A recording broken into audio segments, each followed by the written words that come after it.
go back. Gaylord, go back. Go back, go back. Gaylord, go back. Go back, go back. Gaylord, go back. Go back, go back. Gaylord, go back. Micro finance ಅವರ ಕಿರುಕುಳಕ್ಕೆ micro finance ಸುಗ್ರೀವಾಜ್ಞೆಗೆ ಅಂಕಿತ ಹಾಕಲೇಬೇಕು.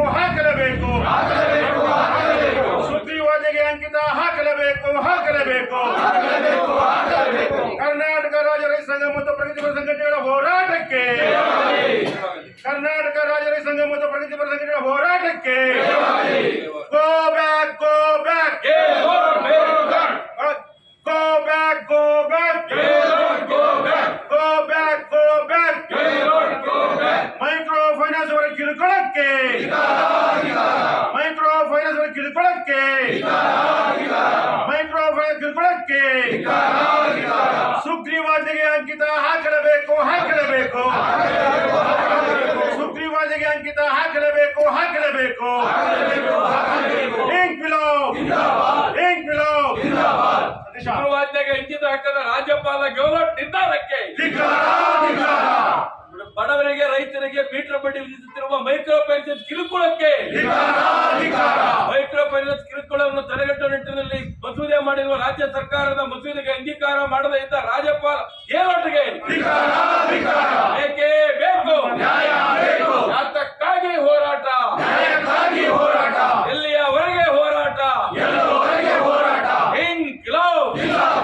ರೈತ ಮತ್ತು ರೈತ ಸಂಘ ಮತ್ತು ಪ್ರಗತಿಪರ ಹೋರಾಟಕ್ಕೆ ಸತೀಶ.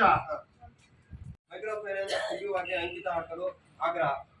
ಈ ಕಾರ್ಯಕ್ರಮಕ್ಕೆ ಆಗಮಿಸಿದಂತ ಎಲ್ಲ ಪ್ರಗತಿಪರ ಸಂಘಟನೆಗಳಿಗೆ ಮತ್ತೆ ಕರ್ನಾಟಕ ರಾಜ್ಯ ರೈತ ಸಂಘದ ಪದಾಧಿಕಾರಿಗಳಿಗೆ ಮತ್ತು ಸಾರ್ವಜನಿಕರಿಗೆ ರೈತರಿಗೆ ಎಲ್ಲರಿಗೂ ಕೂಡ ಸ್ವಾಗತ ಹೇಳ್ತಾ ಇದ್ದೀನಿ. ಹಾಗೆ ಹೋರಾಟ ಗೀತೆ ವಸಂತ್ ಕುಮಾರ್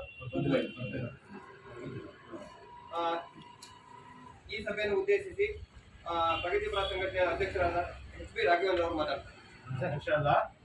ನಾವು ಮೊನ್ನೆ ಕರ್ನಾಟಕ ರಾಜ್ಯ ರೈತ ಸಂಘ ಮತ್ತು ಪ್ರಗತಿಪರ ಸಂಘಟನೆಗಳ ಒಕ್ಕೂಟದ ವತಿಯಿಂದ ಇವತ್ತು ಇಡೀ ರಾಜ್ಯದಲ್ಲಿ ಏನು ಈ ಮೈಕ್ರೋ ಫೈನಾನ್ಸ್ನವರ ಕಿರುಕುಳದಿಂದಾಗಿ ಏನು ರೈತರು, ಕೃಷಿ ಕೂಲಿ ಕಾರ್ಮಿಕರು, ಮಹಿಳೆಯರು ಏನು ಆತ್ಮಹತ್ಯೆ ಮಾಡ್ಕೊಂಡಿದ್ದನ್ನು ನಾವು ಮಾಧ್ಯಮಗಳಲ್ಲಿ ಗಮನಿಸಿ ಒಂದು ರಾಜ್ಯಪಾಲರು ಏನು ಸುಗ್ರೀವಾಜ್ಞೆಗೆ ಅಂಗೀಕಾರ ಹಾಕದೆ ವಾಪಸ್ ಕಳಿಸಿದ್ದಾರೆ.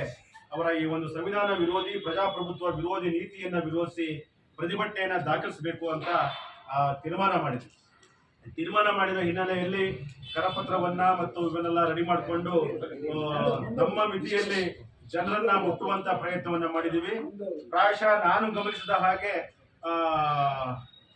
ಒಂದು ಹೋರಾಟಕ್ಕೆ ಕರೆ ಕೊಟ್ಟ ಸಮಯದಲ್ಲಿ ಹೋರಾಟ ಆರಂಭ ಆಗಿದ್ದು ಮತ್ತು ಹೋರಾಟಕ್ಕಿಂತ ಮೊದಲೇ ಇಷ್ಟು ಜನ ಸೇರಿರೋದು ಬಹಳ ದಿನಗಳ ನಂತರ ನಾನು ಗಮನಿಸಿದೆ. ಯಾಕಂದ್ರೆ ಇವತ್ತು ಜನ ಯಾವ್ದಾದ್ರು ಸ್ವಾಮಿ ಕರೆದ್ರೆ ಲಕ್ಷಾಂತರ ಜನ ಸಂಖ್ಯೆಯಲ್ಲಿ ಬರ್ತಾರೆ, ಯಾವ್ದಾದ್ರು ಸಿನಿಮಾ ನಟ ಬಂದ್ರೆ ಲಕ್ಷಾಂತರ ಜನರಲ್ಲಿ ಬರ್ತಾರೆ, ಯಾವುದೋ ಜನರಿಗೆ ದಿಕ್ಕು ತಪ್ಪಿಸುವ ಯಾವುದೋ ಮೇಳಗಳಿಗೆ ಕರೆದ್ರೆ ಲಕ್ಷಾಂತರ ಜನ ರಾತ್ರಿ ಹಗಲು ಎಲ್ಲ ಕಾದ್ಬಿಟ್ಟು ಹೋಗ್ತಾರೆ.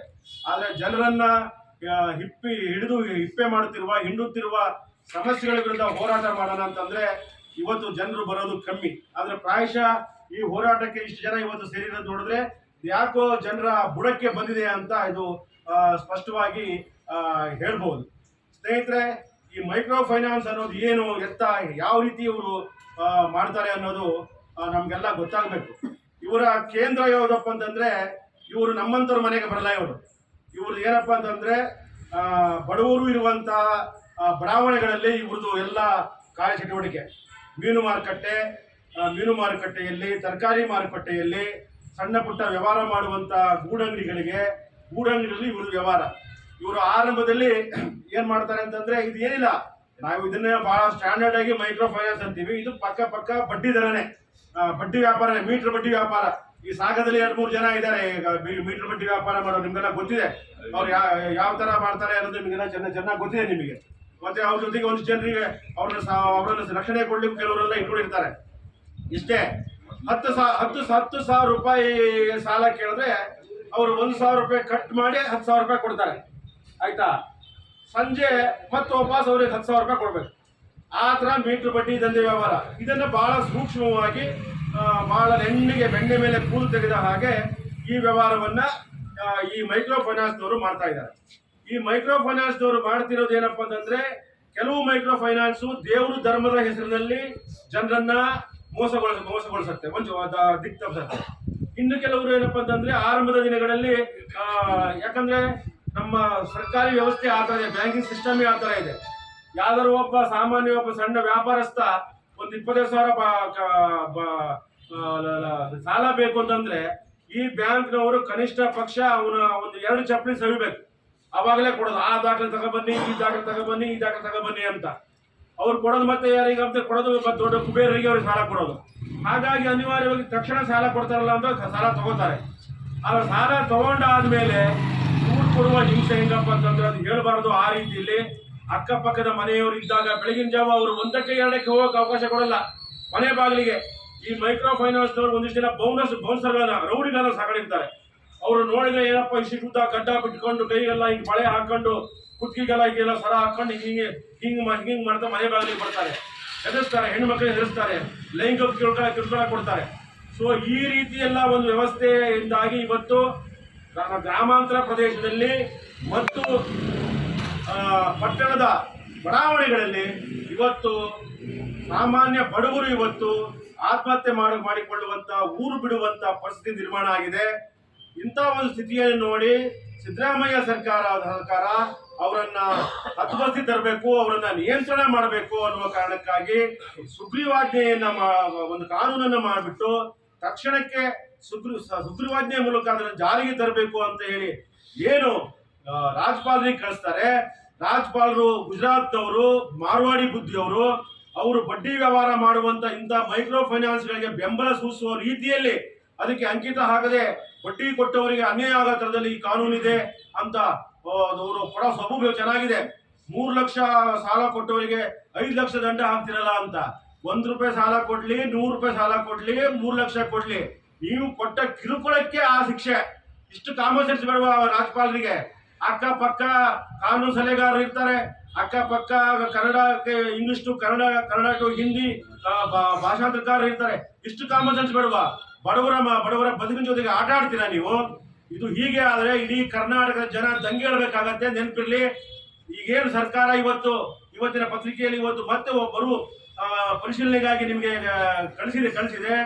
ನೀವು ನಿಮ್ಮ ಅಧಿಕಾರವನ್ನು ಬಳಸಿ ನೀವು ತಕ್ಷಣವೇ ಈ ಒಂದು ಸುಗ್ರೀವಾಜ್ಞೆಗೆ ಅಂಕಿತ ಹಾಕಬೇಕು. ಅಂಕಿತ ಹಾಕಿಲ್ಲ ಅಂದ್ರೆ ಬಡವರ ಕಣ್ಣೀರು ನಿಮ್ಮನ್ನ ಸುಮ್ಮನೆ ಬಿಡಲ್ಲ. ಈ ರಾಜ್ಯದ ಜನ ಹಳ್ಳಿಗಳಲ್ಲಿ, ಬೀದಿಗಳಲ್ಲಿ, ಕೇರಿಗಳಲ್ಲಿ ಬೀದಿಗೆ ಬರ್ತಾರೆ. ಯಾವುದೇ ಕಾರಣಕ್ಕೂ ಬಿಡುವಂತ ಪ್ರಶ್ನೆನೇ ಇಲ್ಲ. ಹಾಗಾಗಿ ಸರ್ಕಾರ ಇವತ್ತೇನು ಮತ್ತೆ ಮರುಪರಿಶೀಲನೆಗಾಗಿ ಏನು ಸುಗ್ರೀವಾಜ್ಞೆ ಕಾಯ್ದೆಯನ್ನು ಕಳಿಸಿದೆ, ಆ ಕಾಯ್ದೆಗೆ ಅಂಕಿತ ಹಾಕಬೇಕು. ಇವರ ಕೊಡುತ್ತಿರುವ ಕಿರುಕುಳ ನಿಲ್ಲಬೇಕು. ಅವರು ಮನೆ ಬಾಗಿಲಿಗೆ ಬೆಳಗ್ಗೆ ಮುಂಚೆ ಬರೋದು ನಿಲ್ಲಬೇಕು.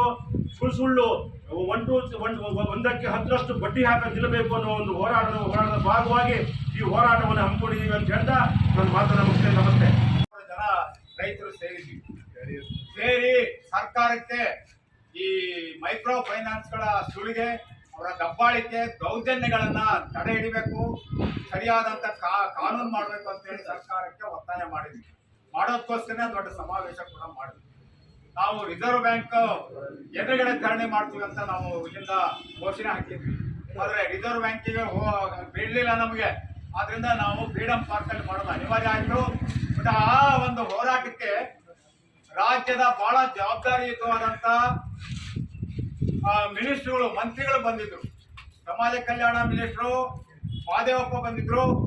ಹಾಗೆ ಮುಖ್ಯಮಂತ್ರಿಗಳ ಸಲಹೆಗಾರ BR ಪಾಟೀಲ್ರು ಕೂಡ ಬಂದಿದ್ರು. ಹಾಗೆ ಅನೇಕ ಜನ ಬೇರೆ ಸಂಘ ಸಂಸ್ಥೆಗಳು ಕೂಡ, ಜನಪರ ಸಂಘಟನೆಗಳು, ಪ್ರಗತಿಪರ ಸಂಘಟನೆಯ ಬಹಳ ಜನ ಬೆಂಬಲ ಕೊಟ್ಟಿದ್ರು ರಾಜ್ಯಕ್ಕೆ. ಆ ಒಂದು ಸಂದರ್ಭದಲ್ಲಿ ಮಾದೇವಪ್ಪ ಅಥವಾ BR ಪಾಟೀಲ್ ಇವರು ಸರ್ಕಾರದ ಪ್ರತಿನಿಧಿಗಳಾಗಿ ನಮಗೆ ಅವತ್ತು ಭರವಸೆ ಕೊಟ್ಟರು. ನಾವು ಈ ಮೈಕ್ರೋ ಫೈನಾನ್ಸ್ಗಳ ಕಿರುಕುಳವನ್ನ ತಡಿತೀವಿ, ಕ್ಯಾಬಿನೆಟ್ ನಲ್ಲಿ ನಾಳೆ ಇದ್ರ ಬಗ್ಗೆ ಚರ್ಚೆ ಮಾಡಿ ಒಂದು ನಿರ್ಧಾರ ಅಥವಾ ಬರ್ತೀವಿ ಅಂತ ಹೇಳಿದ್ರು. ಅವರು ಹೇಳಿದಂತೆನೆ ಮಾರನೇ ದಿವಸನೇ ಒಂದು ಸುಗ್ರೀವಾಜ್ಞೆಯನ್ನ ಮಾಡಿದರು. ಸಿದ್ದರಾಮಯ್ಯ ಇವರ ನೇತೃತ್ವದಲ್ಲಿ ಅವರ ಒಂದು ಕಾಳಜಿಯಿಂದ ಸುಗ್ರೀವಾಜ್ಞೆ ಕೂಡ ಮಾಡಿದ್ರು. ಆ ಸುಗ್ರೀವಾಜ್ಞೆ ರಾಜ್ಯಪಾಲರು ಸಹಿ ಹಾಕಬೇಕು. ರಾಜ್ಯಪಾಲರಿಗೆ ಕಳಿಸಿದಾಗ ಅವರು ಮೊನ್ನೆ ರಿಜೆಕ್ಟ್ ಮಾಡಿದ್ದಾರೆ, ಅದನ್ನ ವಾಪಸ್ ಕಳಿಸಿದ್ದಾರೆ. ಅವರಿಗೆ ಈ ಫೈನಾನ್ಸ್ಗಳು ಇದೆಲ್ಲ ಬಂಡವಾಳಶಾಹಿಗಳು, ಫೈನಾನ್ಸರ್ಸ್ ಅವರ ಬಗ್ಗೆ ಏನೋ ಒಂಥರ ವಿಶೇಷವಾದ ಕಾಳಜಿ ಇದೆ, ಹಿತಾಸಕ್ತಿ ಇದೆ, ಅವರ ಒತ್ತಡ ಇದೆ, ಅಥವಾ ಅದೇನು ರಾಜಕೀಯ ಒತ್ತಡ ಇದೆಯೋ ಗೊತ್ತಿಲ್ಲ.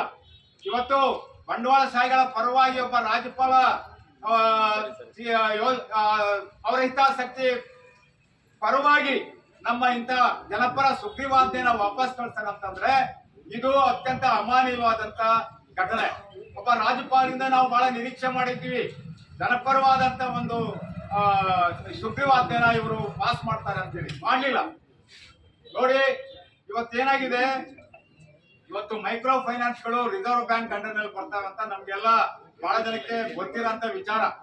ರಿಸರ್ವ್ ಬ್ಯಾಂಕ್ನವರು ಕೆಲವು ನಿಯಮಗಳನ್ನ ಕೂಡ ಮಾಡಿದ್ದಾರೆ, ಕೆಲವು ಕಾನೂನುಗಳು ಕೂಡ ಇದಾವೆ. ಆದ್ರೆ ಅವುಗಳನ್ನ ಇದು ಓವರ್ ರೂಲ್ ಮಾಡಿ ಜನಕ್ಕೆ ಒಂದ್ ರೀತಿಯಿಂದ ಈ ಫೈನಾನ್ಸ್ ಕೊಟ್ಟಂತವ್ರು ಏನ್ ಮಾಡ್ತಿದ್ದಾರೆ, ಇದು ಗೂಂಡಾಗಿರಿ ಮಾಡಿ ವಸೂಲಿ ಮಾಡ್ತಾ ಇದ್ದಾರೆ. ಯಾಕಂದ್ರೆ ಏನೋ ಅನಿವಾರ್ಯವಾಗಿ ಬಡತನ ಇರುತ್ತೆ, ಮದುವೆ ಇರುತ್ತೆ, ಇನ್ನೊಂದು ಸಮಸ್ಯೆ, ಆರೋಗ್ಯದ ಸಮಸ್ಯೆ ಇದ್ದಾಗ ಜನಸಾಮಾನ್ಯರು ಸಾಲ ಮಾಡೋದು ಸಹಜ, ಅದು ಅನಿವಾರ್ಯ ಕೂಡ ಬಹಳ ಜನಕ್ಕೆ. ಆದ್ರೆ ಅದನ್ನ ವಸೂಲಿ ಮಾಡುವಾಗ ಅವ್ರು ನಡ್ಕೊಳ್ಳೋ ರೀತಿ ಇದೆಯಲ್ಲ, ಬಹುಶಃ ಅದು ಯಾವನಿಗೂ ಬೇಡ. ಸಾರ್ವಜನಿಕರ ಎದುರುಗಡೆ ಅಥವಾ ಅವರ ವೈಯಕ್ತಿಕ ಮನೆ ಒಳಗೆ ಹೊಕ್ಕು ಗೂಂಡಾಗಿರಿ ತರ, ಗೂಂಡಾಗಳ ತರ ವರ್ತನೆ ಮಾಡಿ ಇದನ್ನ ಅವ್ರೇನು ವಸೂಲಿ ಮಾಡೋ ಪದ್ಧತಿ ಇದೆಯಲ್ಲ, ಅದು ಅತ್ಯಂತ ಅಮಾನವೀಯ, ಬಹಳ ಕ್ರೌರ್ಯವಾದಂತ ವಿಧಾನಗಳು. ಅವು ಹೋಗ್ಬೇಕು ಅನ್ನೋದಾದ್ರೆ ನಾವು ಈ ಸುಗ್ರೀವಾಜ್ಞೆ ಏನಿದೆ ಇವತ್ತು ಸಿದ್ದರಾಮಯ್ಯ ಸರ್ಕಾರ ತಂದಿರೋದು ಅದು ಜಾರಿ ಆಗ್ಲೇಬೇಕು. ಜಾರಿ ಆದಾಗ ಮಾತ್ರ ಒಂದು ರಕ್ಷಣೆ ಸಿಗುತ್ತೆ, ಜನಸಾಮಾನ್ಯರು ಬದುಕೊಳ್ಳಕ್ ಸಾಧ್ಯ ಇದೆ. ಇವತ್ತು ಕಟ್ಟಡ ಕಾರ್ಮಿಕರು ಇರ್ಬೋದು, ಕೂಲಿ ಕಾರ್ಮಿಕರು ಇರ್ಬೋದು, ಕೃಷಿ ಕಾರ್ಮಿಕರು ಇರ್ಬೋದು, ಎಲ್ಲರೂ ಕೂಡ ಅವರ ಜೀವನದ ಬಹಳ ಅತ್ಯಂತ ಸಂಕಟದ ಸಂದರ್ಭದಲ್ಲಿ ಸಣ್ಣ ಪುಟ್ಟ ವ್ಯಾಪಾರಸ್ಥರು ಕೂಡ ಇವರೆಲ್ಲರಿಗೂ ಕೂಡ ಇವತ್ತು ಏನೋ ಒಂದು ಅನುಕೂಲ ಆಗುತ್ತೆ ಅಂತ ಹೇಳಿ ಅವರು ಸಾಲ ತಗೊಂಡ್ರೆ ಅವ್ರನ್ನ ಒಂಥರ ಗೂಂಡಾಗಳ ತರ, ಮನುಷ್ಯರೇ ಅಲ್ಲದ ತರ, ಅನಾಗರಿಕ ತರ ನಡ್ಕೊಳ್ತಾ ಇರ್ತಕ್ಕಂಥ ಮೈಕ್ರೋ ಫೈನಾನ್ಸ್ ಗಳಿಗೆ ಕಡಿವಾಣ ಹಾಕಲೇಬೇಕಾಗಿದೆ. ಇವತ್ತು ನಬಾರ್ಡ್ ಇದೆಯಲ್ಲ, ಇನ್ನೊಂದು ಫೈನಾನ್ಸ್ಗಳು ಯಾವ ರೀತಿ ಇವತ್ತು ನಮ್ಮಲ್ಲಿ ಪರಿವರ್ತನೆ ಆಗಿದಾವೆ ಅಂದ್ರೆ ನೋಡಿ, ಸಂಘ ಏನ್ ಮಾಡ್ತಾ ಇದಾರಲ್ಲ ಇವತ್ತು ವೀರೇಂದ್ರ ಹೆಗಡೆ ಅವರ ನೇತೃತ್ವದಲ್ಲಿ ಅವರಿಗೆ ಆ ನಬಾರ್ಡ್ ಫಂಡ್ ಇವತ್ತು ಇದಾಗ್ತಾ ಇದೆ. ಯಾತಕ್ಕೆ?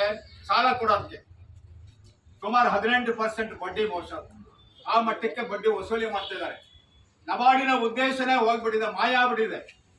ನಬಾರ್ಡ್ ಉದ್ದೇಶ ಏನಿತ್ತು ಅದಿಲ್ಲ. ಇವತ್ತು ಸಾಲ ಈ ಲೇವಾದೇವಿಗೆ ಬಳಕೆ ಆಗ್ತಾ ಇದೆ ಧರ್ಮಸ್ಥಳ ಸಂಘಗಳ ಮೂಲಕ. ನಮ್ಮ ಜನಕ್ಕೆ ಏನಾಗಿದೆ ಅಂದ್ರೆ ಯಾವುದೇ ರೆಕಾರ್ಡ್ ಇಲ್ದೇನೆ, ಯಾವುದೇ ಜಾಮೀನು ಇಲ್ದೇನೆ ಇವತ್ತು ಸಾಲ ಸಿಗುತ್ತೆ ಅಂತೇಳಿ ಅನಿವಾರ್ಯವಾಗಿ ಹೋಗಿ ಸಾಲಕ್ಕೆ ಸಿಕ್ಕಾಕೊಳ್ತಾ ಇದ್ದಾರೆ ನಮ್ಮ ಜನ. ಆ ಸಾಲ ತೀರ್ಸಕ್ ಆಗಲ್ಲಪ್ಪ. ಎಷ್ಟೋ ಜನ ಆತ್ಮಹತ್ಯೆ ಮಾಡ್ಕೊಳ್ತಾ ಇದ್ದಾರೆ, ಎಷ್ಟೋ ಜನ ಮನೋರೋಗಿಗಳಾಗಿ ಸಾಯ್ತಾ ಇದ್ದಾರೆ ಈ ಸಾಲ ತೀರ್ಲಕ್ ಆಗದೆ. ಇಂಥ ಸ್ಥಿತಿಗಳು ಇವತ್ತು ನಾವು ಇಡೀ ರಾಜ್ಯಾದ್ಯಂತ ನೋಡ್ತಾ ಇದೀವಿ, ಇಡೀ ದೇಶಾದ್ಯಂತ ಇರ್ಬೋದು. ಇದು ನಮಗೆ ಇನ್ನೂ ರಾಜ್ಯದ ಬಗ್ಗೆ ಒಂದು ಇವತ್ತು ಪತ್ರಿಕೆಗಳಲ್ಲಿ, ಮಾಧ್ಯಮಗಳಲ್ಲಿ ಬರ್ತಾ ಇರೋದು ನೋಡಿದ್ರೆ ನಮ್ಮ ರಾಜ್ಯದಲ್ಲೇ ಅಲ್ಲ, ಬಹುಶಃ ಎಲ್ಲಾ ಕಡೆ ಆಗಿ ಸಮಸ್ಯೆ ಇದೆ. ಇದನ್ನ ಬಗೆಹರಿಸಲೇಬೇಕಾಗಿದೆ. ಅದಕ್ಕಾಗಿ ನಮ್ಮ ರಾಜ್ಯ ರೈತ ಸಂಘ ಕರೆ ಕೊಟ್ಟಿದ್ದಕ್ಕಾಗಿ ಬಹಳಷ್ಟು ಇಲ್ಲಿಯ ನಮ್ಮ ತಾಲೂಕಿನ ಪ್ರಗತಿಪರ ಸಂಘಟನೆಗಳು, ಬಹಳ ಚಿಂತಕರು, ಹೋರಾಟಗಾರರೆಲ್ಲ ಇವತ್ತು ಒಟ್ಟಾಗಿ ಇದನ್ನ ಮಾಡ್ತಾ ಇದೀವಿ. ನಾವು ಸರ್ಕಾರಕ್ಕೆ, ರಾಜ್ಯಪಾಲರಿಗೆ ಒತ್ತಾಯ ಮಾಡ್ತಾ ಇದೀವಿ, ಸುಗ್ರೀವಾಜ್ಞೆ ಜಾರಿ ಮಾಡಲೇಬೇಕು ಅಂತ. ಈ ಸಂದರ್ಭ ನೀವೆಲ್ಲರಿಗೂ ಕೂಡ ಧನ್ಯವಾದ ಹೇಳಿ ನನ್ನ ಮಾತನ್ನ. ಸಾಮಾನ್ಯವಾಗಿ ಮೊದಲೆಲ್ಲ ಒಂದು ಸಂಘಗಳನ್ನ ರಚನೆ ಮಾಡ್ತಾ ಇದ್ರು, ಅದು ಸ್ವಸಹಾಯ ಸಂಘಗಳಾಗಿರ್ತಿತ್ತು. ಹೆಣ್ಮಕ್ಳು ಒಂದು ಸಾಲ ತೆಗಿತಾ ಇದ್ರು, ಬ್ಯಾಂಕಿನ ಮುಖಾಂತರ ವ್ಯವಹಾರವನ್ನ ಮಾಡ್ತಾ ಇದ್ರು.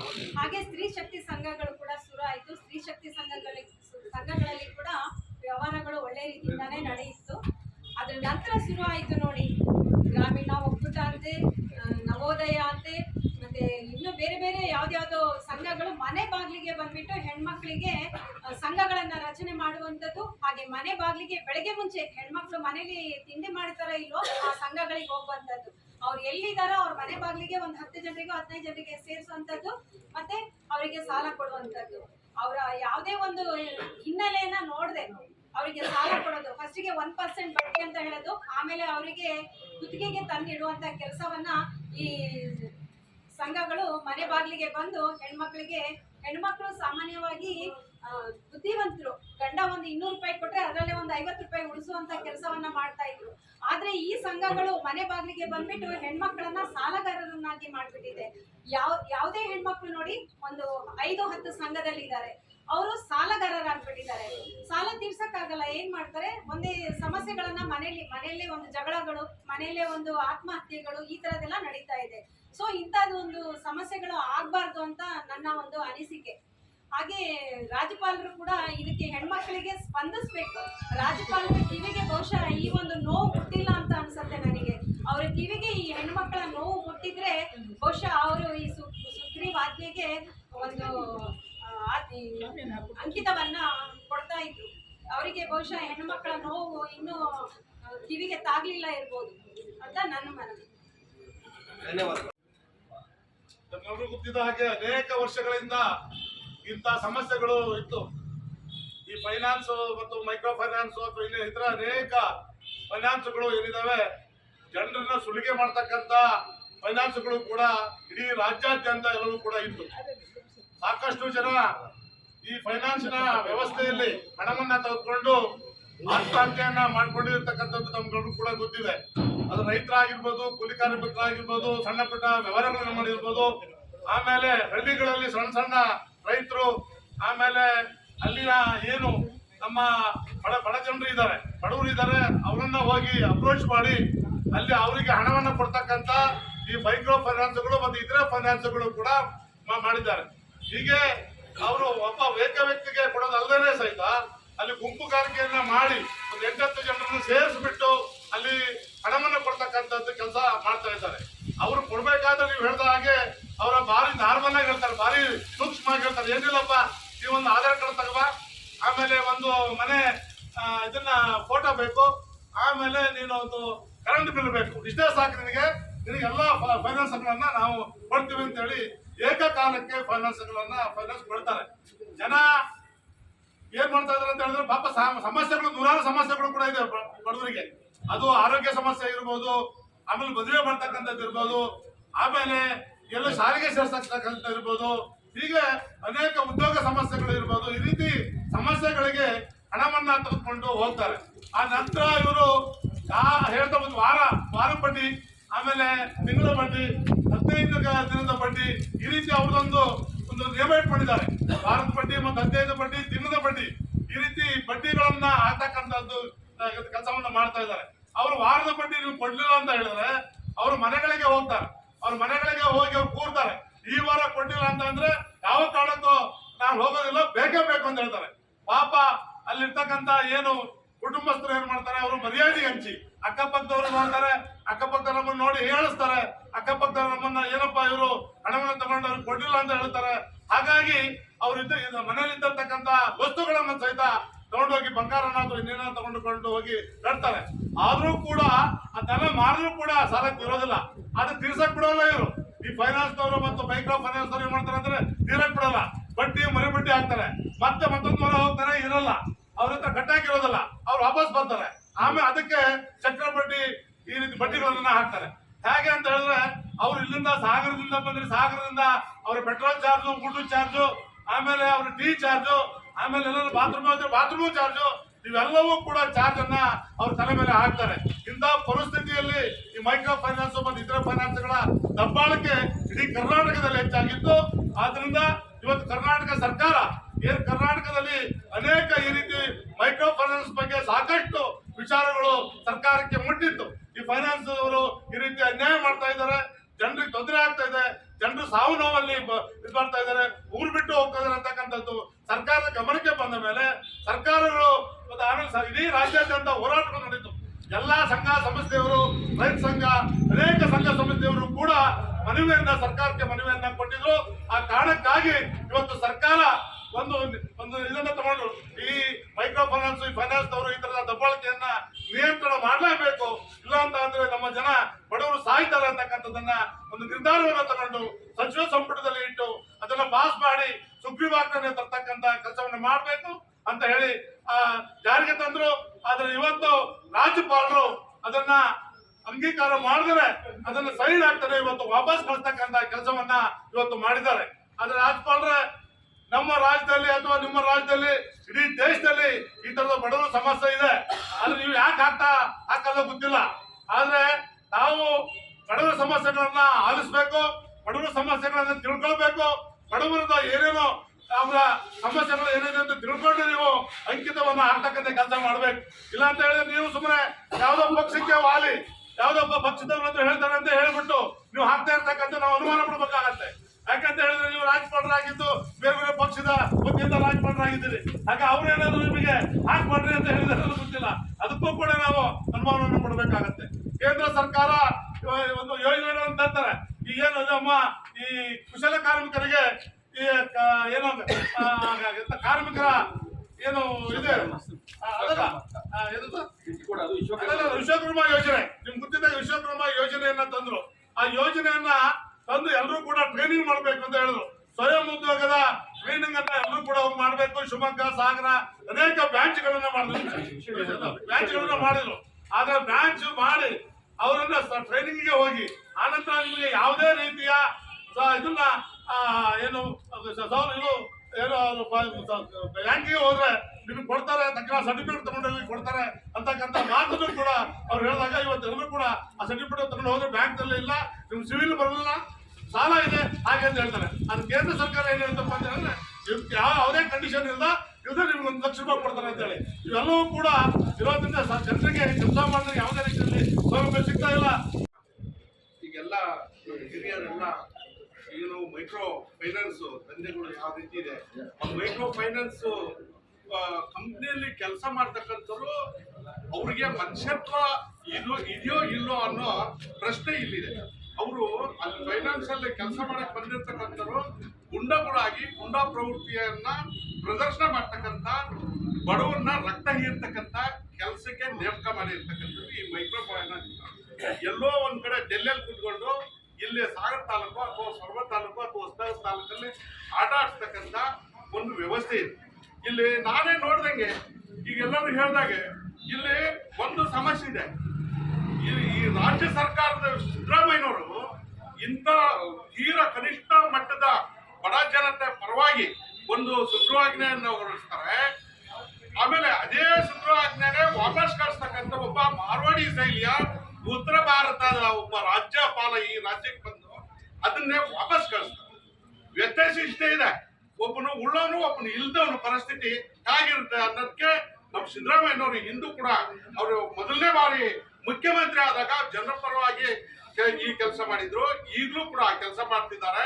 ಆದ್ರಿಂದ ಈಗೇನು ತಾವರ್ಚಂದ್ರ ಗೆಹ್ಲೋಟ್ ಇದಾರಲ್ಲ, ಈ ಮೈಕ್ರೋ ಫೈನಾನ್ಸ್ ವಿರುದ್ಧ ಅವರು ಇರ್ಬೇಕು ಬಿಟ್ರೆ ಅವರ ಮಾತಡಿ ಹೋಗಿ ಇರ್ತಕ್ಕಂಥ ಕೆಲಸ ಮಾಡ್ಕೊಡ್ದು ಅನ್ನೋ ಮಾತನ್ನ ಈ ವೇದಿಕೆ ಮುಖಾಂತರ ಅವರಿಗೆ ಎಚ್ಚರಿಕೆ ನೀಡ್ತಕ್ಕಂಥ ಕೆಲಸ ನಾವು ಮಾಡ್ತೀವಿ. ಉದಾಹರಣೆ ಇಲ್ಲಿ ಅವತ್ ಮೊನ್ನೆ ನಾನು ಒಂದ್ 2 ಕಡೆ ಹೋಗಿದ್ದೆ. ಇಲ್ಲೇ ವಿನೋದ್ ನಗರದಾಗ ಒಬ್ರು ಫೈನಾನ್ಸ್ ಕಂಪ್ನಿ ಸಂದೀಪ್ ಯಾರೋ ಅಲ್ಲ ಕಂಪ್ನಿಗೆ ಇದ್ರಂತೀವಿ. 12 ವರ್ಷ ಇದ್ವಿ ನಾವ್ ಇಲ್ಲಿ ಬಂದ್ವಿ ಅಂತ ಹೇಳಿದ್ರು. ಜಡ್ಡಿ ಮನೆ ಅಂತೇಳಿ ಒಂದು ಊರಿದೆ, ಜಡ್ಡಿ ಮನೆ ಊರು ಅಂತ ಗುಡುಗುಂಜಿ ಹತ್ರ ಇದೆ. ಆ ಊರಿನ ಒಬ್ಬ ಸಾಮಾನ್ಯ ವ್ಯಕ್ತಿ ಸರ್ ದುರ್ಗಪ್ಪ ಅಂತ ಬಂದಾರೆ. ನಾನು ಅವ್ರು ಕರ್ಕೊಂಡು ಹೋಗಿದ್ದೆ. ಏನು ಅಲ್ಲಿ ಹೋಗಿ ಇವ್ರದ್ದು ಲೋನ್ ಡೀಟೇಲ್ಸ್ ಕೊಡಪ್ಪ ಕೇಳಿದೆ. ಡೀಟೇಲ್ಸ್ ಕೊಡ್ತಾನೆ. 1, 2, 3, 4 ಲೋನ್ ಕೊಡ್ತೀನಿ. 4 ಲೋನ್ ಒಬ್ಬ ವ್ಯಕ್ತಿ ದಾಖಲೆಗಳು ಕೊಟ್ಟಂಗೆ. ಅಲ್ಲಪ್ಪ ನೀನು ಏನು ಇದನ್ನ ನೋಡಿ ಇವ್ರಿಗೆ ಏನಂತ ಕೊಡ್ತಿ, ನಿನ್ ಮಕ್ಕಳಲ್ಲಿ ನೋಡು ಲಕ್ಷಣ ಇದೆ, ಇವ್ರ ಮಕ್ಕಳಲ್ಲಿ ನೋಡು ಆಹಾರದ ಕೊರತೆ ಇದೆ, ಪೌಷ್ಟಿಕಾಂಶ ಇಲ್ಲ, ಏನಿಲ್ಲ, ಗಂಡ ಎತ್ತಿ ಬಂದಾರೆ, ಇವ್ರು ತಿಂಡಿ ತಿಂದಿಲ್ಲ ಇಲ್ಲ ಸರ್ ಅವ್ರು ಬಹಳ ಕಟ್ತಾ ಹೋಗ್ತಿದ್ರು. ಇತ್ತೀಚೆಗೆ ಅವ್ರಿಗೆ ಸಮಸ್ಯೆ ಆಗ್ಬಿಟ್ಟಿದೆ. ಕಟ್ತಾರೆ ಸರ್, ಅದೇನಿಲ್ಲ ಕಟ್ತಾರೆ ಸರ್ ಅಂತ. ಮತ್ ಕಟ್ತಾರೆ ಸರ್ ಅನ್ನೋ ಕಾನ್ಫಿಡೆನ್ಸ್ ಇದ್ದವನು ಅವ್ರ ಮನೆ ಬಾಗ್ಲಿಗೆ ಯಾಕಪ್ಪ ರಾತ್ರಿ ಹೋಗಿದ್ದೆ ಸರ್, ಕಾನ್ಫಿಡೆನ್ಸ್ ಇದೆ, ಕಟ್ತಾರೆ ಅನ್ನೋ ಒಂದು ಕಾನ್ಫಿಡೆನ್ಸ್ ಇದ್ದವನು ರಾತ್ರಿ ಹೋಗಿ ಅವ್ರ ಯಾಕಪ್ಪ ಹರಾಜು ಎಬ್ಸಿದ್ದೀನೋ ಅಂತ ಸರ್. ಅದಕ್ಕೆ ಅವ್ರಿಗೆ ಉತ್ತರ ಇಲ್ಲ. ಈ ರೀತಿ ಹಲವಾರು ಇದೆ. ಅದೇ ಬ್ಯಾಂಕು ಇನ್ನೊಂದ್ ಕಡೆ ಹೋದ್ರೆ ಸರ್ IDMS ಇಲ್ಲ, ಅವರು ಒಬ್ಬರಿಗೆ 80,000 ರೂಪಾಯಿ ಲೋನ್ ಕೊಟ್ಟಾರೆ ಸರ್. 80,000 ರೂಪಾಯಿ ಲೋನಿಗೆ 1,36,000 ರೂಪಾಯಿ ರಿಕವರ್ ಮಾಡ್ಯಾನೆ. ಮತ್ತೆ ಕಟ್ಟಕ್ ಹೋದ್ರು ಕೂಡ ಅಷ್ಟೇ ದುಡ್ಡು. ಕಟ್ ಇಂಟ್ರೆಸ್ಟ್, ಫ್ಲಾಟ್ ಇಂಟ್ರೆಸ್ಟ್ ಕೇಳಿದ್ರೆ ಅವ್ರು ಹೇಳಲ್ಲ, ನೀವು ಇವತ್ತೇ ಕ್ಲೋಸ್ ಮಾಡಿದ್ರು ನೀವು ಇಷ್ಟು ಕಟ್ಬೇಕು, ಕ್ಲೋಸಿಂಗ್ ಚಾರ್ಜ್ 7,000 ರೂಪಾಯಿ ಆಗುತ್ತೆ ಅಂತ ಹೇಳ್ತಾರೆ. ಕ್ಲೋಸಿಂಗ್ ಚಾರ್ಜ್ 7,000 ರೂಪಾಯಿ.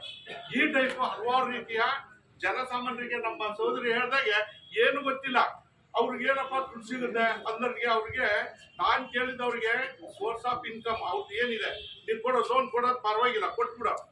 ನೀನು ರಿಕವರ್ ಮಾಡ್ಕೋಬೇಕಂದ್ರೆ ಅವ್ರಿಗೆ ಯಾವ ಮೂಲದಾಗ ಆದಾಯ ಇದೆ, ಯಾವ ರೀತಿ ದುಡಿತಾರೆ ಅವರು, ಅದನ್ನು ಯೋಚನೆ ಮಾಡಿಕೊಡು ಅಂತೇಳಿ ಅವ್ರಿಗೆ ಹೇಳಿ ಬಂದಿದ್ವಿ. ಆದ್ರೂ ಕೂಡ ಅವರು ನಿಮ್ಮ ಮಾತು ಕೇಳೋ ಪರಿಸ್ಥಿತಿಯಾಗಿಲ್ಲ. ಇದಕ್ಕೆ ಒಂದೇ ಒಂದು ಸಿದ್ದರಾಮಯ್ಯನವ್ರು ಕೊಟ್ಟಿರ್ತಕ್ಕಂಥ ಸುಗ್ರಾಜ್ಞೆಯನ್ನ ಅವರು ಚಾಲ್ತಿಗೆ ತರ್ತಕ್ಕಂಥ ಕೆಲಸ ಈ ರಾಜ್ಯದ ರಾಜ್ಯಪಾಲರು ಮಾಡ್ಬೇಕಂತೇಳಿ ಮತ್ತೊಮ್ಮೆ ಒತ್ತಾಯ ಮಾಡ್ತಾ ನನಗೆ ಮಾತಾಡಲು ಅವಕಾಶ ಕೊಟ್ಟಿರ್ತಕ್ಕಂಥ ತಮ್ಮೆಲ್ಲರಿಗೂ ಅನಿಸ್ತಾ ನನ್ನ ಮಾತನ್ನು ಮುಗಿಸ್ತೀನಿ. ಜೈ ಬಿ. ಮೈಕ್ರೋ ಫೈನಾನ್ಸ್ ಕಿರುಕುಳಕ್ಕೆ, ಮೈಕ್ರೋ ಫೈನಾನ್ಸ್ ಕಿರುಕುಳಕ್ಕೆ ಸುಗ್ರೀವಾಜ್ಞೆಗೆ ಅಂಕಿತ ಹಾಕಲೇಬೇಕು, ಹಾಕಲೇಬೇಕು, ಸುಗ್ರೀವಾಜ್ಞೆಗೆ ಅಂಕಿತ ಹಾಕಲೇಬೇಕು, ಹಾಕಲೇಬೇಕು. ಮೈಕ್ರೋ ಫೈನಾನ್ಸ್ ಕಿರುಕುಳಕ್ಕೆ ಕರ್ನಾಟಕ ರಾಜ್ಯ ರೈತ ಸಂಘ ಮತ್ತು ಪ್ರಗತಿಪರ ಸಂಘಟನೆಗಳ ಒಕ್ಕೂಟದ ಹೋರಾಟಕ್ಕೆ ಇನ್ಕ್ವಿಲಾಬ್, ಇನ್ಕ್ವಿಲಾಬ್. ದೇವರಾಜ್ ಅವರು ಬಡವರ ಪರವಾಗಿ ಅನೇಕ ಕಾನೂನು ತಂದಿದ್ರು. ಇವತ್ತಿನ ನಮ್ಮೆಲ್ಲರ ನಾಯಕರಾಗಿರ್ತಕ್ಕಂಥ ಸನ್ಮಾನ್ಯ ಸಿದ್ದರಾಮಯ್ಯನವರು ಬಡವರ ಪರ, ಎಲ್ಲಾ ಜಾತಿಯ ಬಡವರು, ಕಾರ್ಮಿಕರ, ಮಧ್ಯಮ ವರ್ಗದವರ ಪರ ಕಾನೂನು ತಂದ್ರೆ, ಮಾನ್ಯ ಘನವೇತ್ತ ರಾಜ್ಯಪಾಲರೇ ನಾಚಿಕೆ ಆಗ್ಬೇಕು ನಿಮಗೆ. ನೀವು ರಾಜ್ಯಪಾಲರಾಗಿ ಕೆಲಸ ಮಾಡ್ತಾ ಇಲ್ಲ, ವೈಟ್ ಹೌಸ್ ಅಲ್ಲಿ ಕೂತ್ಕೊಂಡು ಅದಾನಿ ಅಂಬಾನಿಯ ಏಜೆಂಟ್ ಆಗಿದ್ದೀರಲ್ಲ, ನಾಚಿಕೆ ಆಗಲ್ಲ ನಿಮಗೆ? ಕಾರ್ಪೊರೇಟ್ ಸಂಸ್ಥೆಗಳ ಫೈನಾನ್ಸ್ಗಳ ಊಟನ ನಗ್ತಾ ಇದ್ದೀರಲ್ಲ ಮಾನ್ಯ ರಾಜ್ಯಪಾಲರೇ. ಇವತ್ತು ಸಾಂವಿಧಾನಿಕ ಹುದ್ದೆಯಲ್ಲಿದ್ದವರು ಏನಾಗ್ಬೇಕು ನಿಮಗೆ? ಬಡವರ ಕಣ್ಣೀರು ನಿಮಗೆ ಅರ್ಥ ಆಗಲ್ವಾ? ಜಾತಿಕಾಗಿರೋರು ನೀವು ಇವತ್ತು ಲಕ್ಷಾಂತರ ರೂಪಾಯಿ ಇವತ್ತು ಸಂಬಳ ತಗೊಳ್ತಾ ಇದ್ದೀರಲ್ಲ, ಸವಲತ್ತು ತಗೊಳ್ತಿದ್ದಾರೆ. ಯಾರಪ್ಪ ದುಡ್ಡು? ಬಡವರ ದುಡ್ಡು. ಅನ್ನ ಬೆಳೆಯುವ ರೈತರ ಅನ್ನದ ಅಗಲನ್ನ ತಿಂತಾ ಇದ್ದೀರಿ ಮಾನ್ಯ ರಾಜ್ಯಪಾಲರೇ. ನೀವು ಕಾರ್ಮಿಕ ಬಿಲ್ಡಿಂಗ್ ಕಟ್ತಾ ಇದ್ದಾನೆ, ಹೆಣ್ಮಕ್ಳ ನೋವು ಅರ್ಥ ಆಗಲ್ಲ ನಿಮಗೆ? ನಾಚಿಕೆ ಆಗ್ಬೇಕು ನಿಮಗೆ. ಇವತ್ತು ಹೇಳ್ತಾ ಇದ್ರಲ್ಲ, ಕಾನೂನು ಬಾಹಿರ ಕಾನೂನನ್ನ ಮಾನ್ಯ ಸಿದ್ದರಾಮಯ್ಯ ನೇತೃತ್ವದ ಸಚಿವ ಸಂಪುಟ ನಿಮಗೆ ಕಳಿಸಿಲ್ಲ. ಇವತ್ತು ಕಾನೂನು ರೀತಿಯಲ್ಲಿ ಸಾಲ ಕೊಟ್ಟವರಿಗೆ ಅದ್ರ ಬಗ್ಗೆ ಗೌರವ ಕೊಡ್ತೀವಿ. ಯಾರು ಮೀಟರ್ ಬಡ್ಡಿಯನ್ನ, ಯಾರು ಸುಲಿಗೆ ಮಾಡ್ತಾರೆ ಬಡವರಿಗೆ, ರೈತರಿಗೆ, ಕಾನೂನನ್ನ ಮೀರಿ ಇವತ್ತು ಬಡ್ಡಿ ವಸೂಲು ಮಾಡ್ತಾರೆ, ಅವರ ವಿರುದ್ಧ ಕಾನೂನ ಸಾಂವಿಧಾನಿಕ ಅಂಶಗಳನ್ನ ಒಳಗೊಂಡಂತೆ ಈ ಕರಡು ಇದೆ. ಕನಿಷ್ಠ ನಾನೊಬ್ಬ ಡಿಗ್ರಿ ಓದ್ಕೊಂಡಿನಿ, ಲಾ ಓದಿಲ್ಲ, ನನಗೆ ಅರ್ಥ ಆಗುತ್ತೆ. ಬೇಕು ಅಂತಾನೆ ಇವತ್ತು ಏನು ನೀವು ಅಮಿತ್ ಶಾ ಮತ್ತು ಅದಾನಿ ಅಂಬಾನಿಯ ಫೈನಾನ್ಸ್, ಮೈಕ್ರೋ ಫೈನಾನ್ಸ್ ಗಳ ಬೂಟ್ ನೆಕ್ತಕ್ಕಂತ ಕೆಲಸಕ್ಕೆ ರಾಜ್ಯಪಾಲರು ಇವತ್ತು ಓಟ್ ಕೊಡ್ತಾ ಇದ್ದೀರಲ್ಲ, ನಾಚಿಕೆಗಳು. ಇವತ್ತು ನೀವು ಮಾಡ್ತಕ್ಕಂಥದ್ದು ಒಂದೇ ಅಲ್ಲ, ಏನೇನ್ ಕಿರುಕುಳ ಕೊಟ್ಟಿದ್ದೀರಿ ಮುಖ್ಯಮಂತ್ರಿಗಳ ವಿರುದ್ಧ. ಮತ್ತೊಂದು, ಎಲ್ಲ ಜನ ನಿಮ್ಮನ್ನ ನೋಡ್ತಾ ಇದ್ದಾರೆ. ಸಾಂವಿಧಾನಿಕ ಹುದ್ದೆಯಲ್ಲಿದ್ದವರು ಬಡವರ ಪರ ಕಾನೂನಿಗೆ ಸಹಿ ಹಾಕಬೇಕು ಮಾನ್ಯ ರಾಜ್ಯಪಾಲರೇ. ಇವತ್ತು ನೀವು ಮತ್ತೆ ಈ ಕಡನ್ನ ನಮ್ಮ ರಾಜ್ಯ ಸಚಿವ ಸಂಪುಟ ತಮಗೆ ವಾಪಸ್ ಹಚ್ಚಿದೆ, ಜರೂರಾಗಿ ನೀವು ಮಾಡ್ಬೇಕು. ಮಾಡದೇ ಇದ್ರೆ ರಾಜ್ಯಪಾಲರನ್ನ ಇವತ್ತು ವಾಪಸ್ ಕಳಿಸ್ಬೇಕು. ಇವತ್ತು ಗೇರೋಟು ಹಠಾವೋ ರಾಜ್ಯ ಬಚಾವೋ ಅಂತಕ್ಕಂಥ ಆಂದೋಲನಗಳು ಇಡೀ ರಾಜ್ಯದ ರೈತ ಸಂಘ ಮತ್ತು ಜನಸಾಮಾನ್ಯರು ಮಾಡ್ತಾರೆ ಅಂತಕ್ಕಂಥ ಮಾತನ್ನು ಹೇಳ್ತಾ ನಾನು ಮಾತು ಮುಗಿಸ್ತಾ ಇದ್ದೀನಿ. ಜೈ ಹಿಂದ್, ಜೈ ಭಾರತ್ ಮಾತಾ ಕಿ ಜೈ. Go back, go back, Go back, go back, go back. go back. Micro finance ಅವರ ಕಿರುಕುಳಕ್ಕೆ, ಮೈಕ್ರೋ ಫೈನಾನ್ಸ್ ಕಿರುಕುಳಕ್ಕೆ ಸುಗ್ರೀವಾಜ್ಞೆಗೆ ಅಂಕಿತ ಹಾಕಲೇಬೇಕು, ಹಾಕಲೇಬೇಕು, ಸುಗ್ರೀವಾಜ್ಞೆಗೆ ಅಂಕಿತ ಹಾಕಲೇಬೇಕು, ಹಾಕಲೇಬೇಕು. ಕರ್ನಾಟಕ ರಾಜ್ಯ ರೈತ ಸಂಘ ಮತ್ತು ಪ್ರಗತಿಪರ ಸಂಘಟನೆಗಳ ಒಕ್ಕೂಟದ ಹೋರಾಟಕ್ಕೆ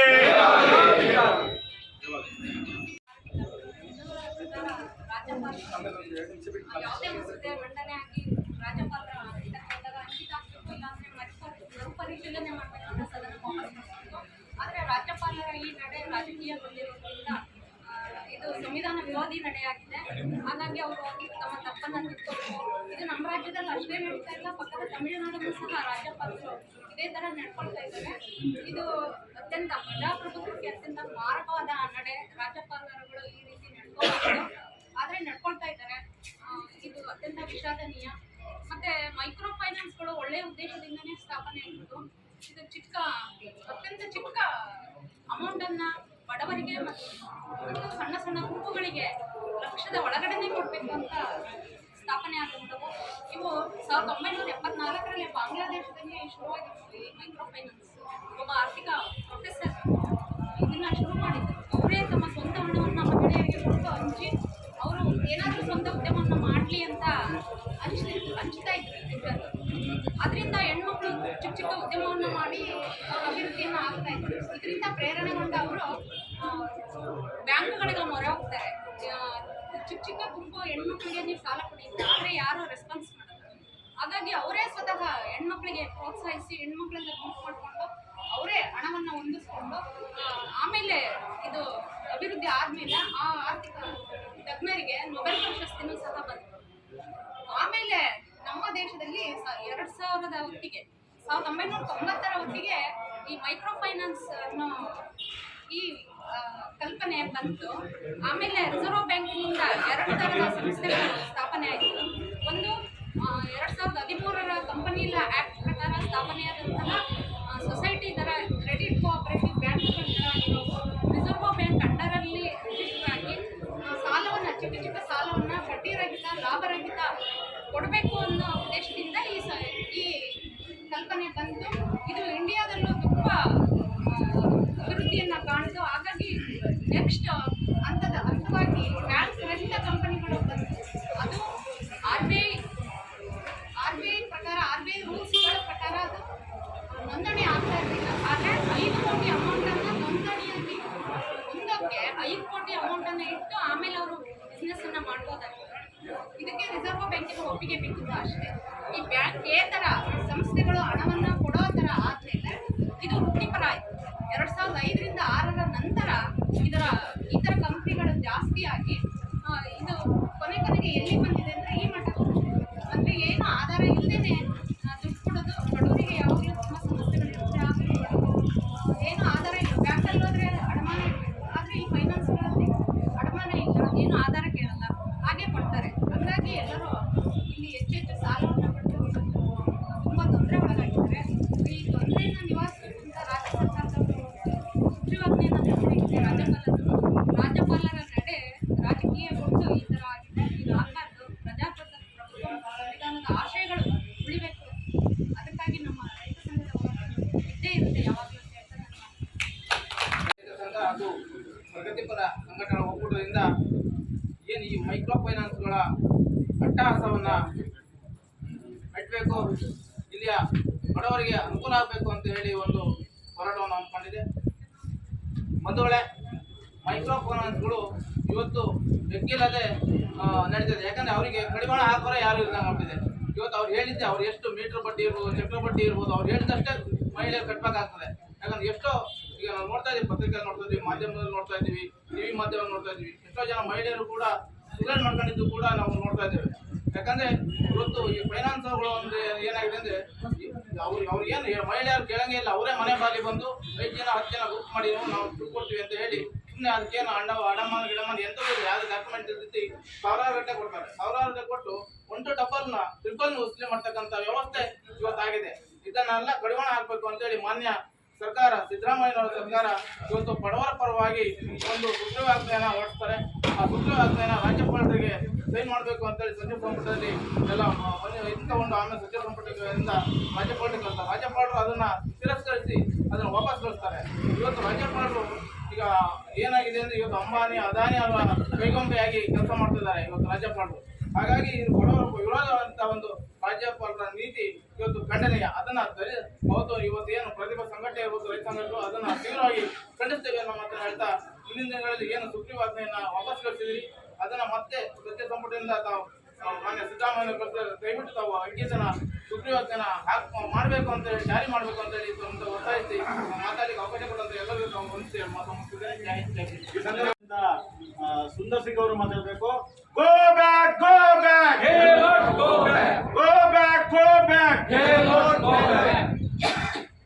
ಅಂದರೆ ಕರ್ನಾಟಕ ರಾಜ್ಯ ರೈತ ಸಂಘದ ಎಲ್ಲ ಮುಖಂಡರುಗಳೇ, ಪ್ರಗತಿಪರ ಒಕ್ಕೂಟದ ಎಲ್ಲ ಮುಖಂಡರುಗಳೇ, ಆತ್ಮೀಯರೇ, ಸ್ನೇಹಿತರೇ, ಸೋದರ ಸೋದರಿಯರೇ, ನಮ್ಮ ಕರ್ನಾಟಕ ರಾಜ್ಯದಲ್ಲಿ ಅತ್ಯಂತ ಬಹಳ ಚರ್ಚೆ ಆಗ್ತಕ್ಕಂಥ ವಿಚಾರ ಒಂದು ನಾನ್ ಬ್ಯಾಂಕಿಂಗ್ ಫೈನಾನ್ಸ್ ಕಂಪನಿ, ಮತ್ತೊಂದು MFI ಮೈಕ್ರೋ ಫೈನಾನ್ಸ್ ಇನ್ಸ್ಟಿಟ್ಯೂಷನ್. ಈ ಎರಡು ವಿಷಯಗಳ ಬಗ್ಗೆ ರಾಜ್ಯದ ಎಲ್ಲ ಪತ್ರಿಕೆಗಳಲ್ಲಿ ನಾವು ನೋಡ್ತಾ ಇದ್ದೇವೆ. ಜನಸಾಮಾನ್ಯರು ಚರ್ಚೆ ಮಾಡ್ತಾನೆ ಇದ್ದಾರೆ.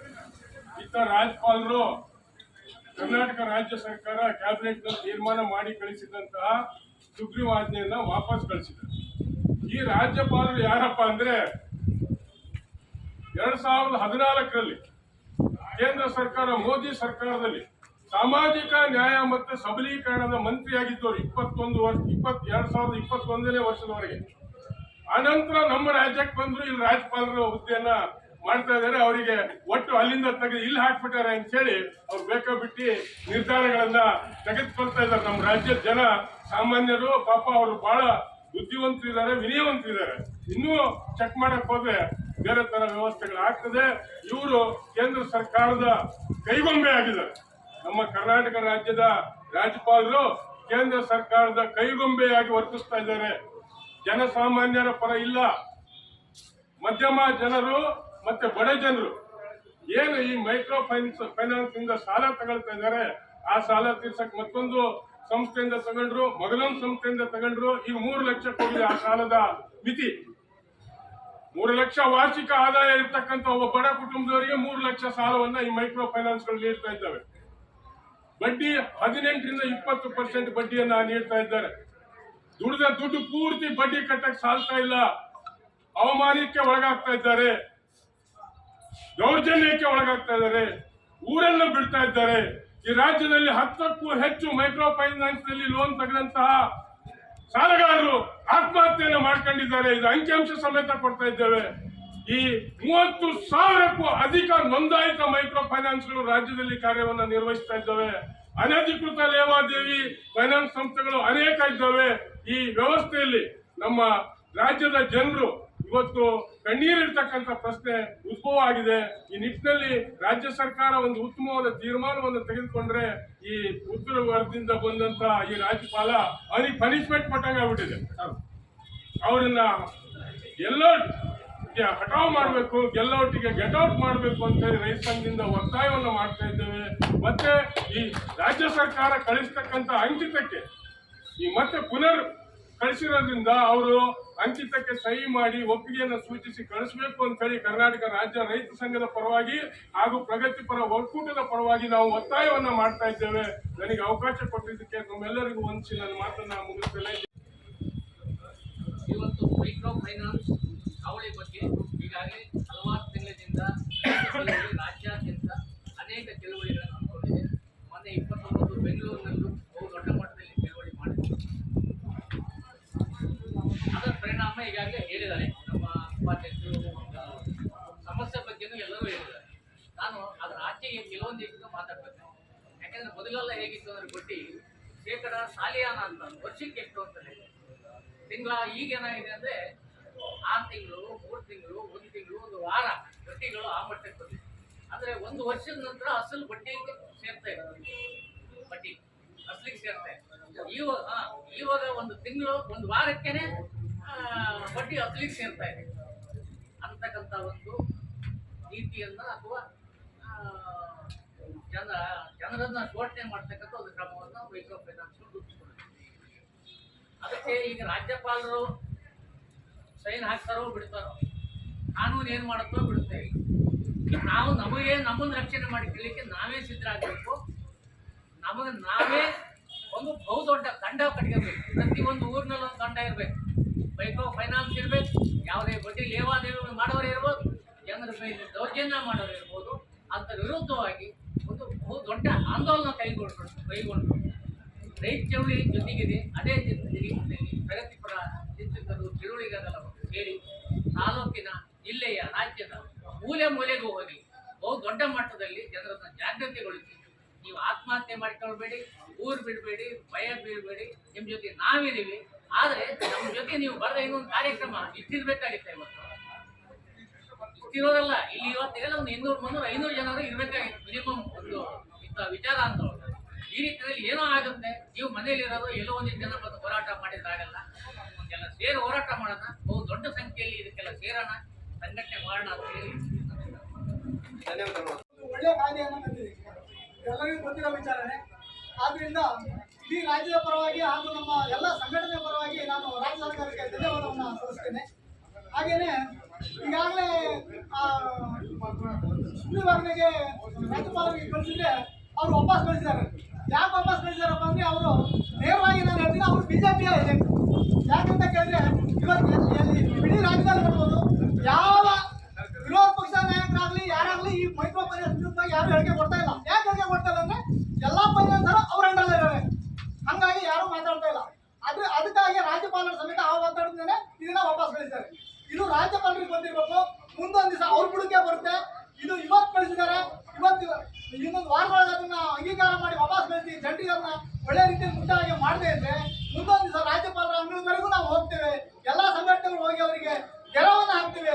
ಅವರನ್ನ ಇಲ್ಲಿಂದ ನಮ್ಮ ರಾಜ್ಯದ ಓಡಿಸುವಂತ ಕೆಲಸವನ್ನ ಮಾಡಬೇಕಾಗ್ತದೆ ಅಂತ ಹೇಳ್ತಾ ಈ ಸಂದರ್ಭದಲ್ಲಿ, ಯಾಕಂದ್ರೆ ಈಗಾಗಲೇ ಸನ್ಮಾನ್ಯ ಸಿದ್ದರಾಮಯ್ಯ ಮಾಡಿರೋ ಈ ಕಾರ್ಯ ಪ್ರತಿಯೊಬ್ಬರಿಗೂ ಮುಟ್ಟುತ್ತೆ. ಯಾಕಂತ ಕೇಳಿದ್ರೆ ಇದು ಇದೇ ರಾಜ್ಯಪಾಲರು ಇದೇ ಮೂಡಾ ಕೇಸಲ್ಲಿ ಯಾವುದೇ ಟೈಮಿಂಗ್ಸ್ ಕೇಳದೆ ಒಂದು ವಾರದಲ್ಲಿ ಪ್ರಾಸಿಕ್ಯೂಷನ್ ಅಧಿಕಾರ ಕೊಡ್ತಾರೆ.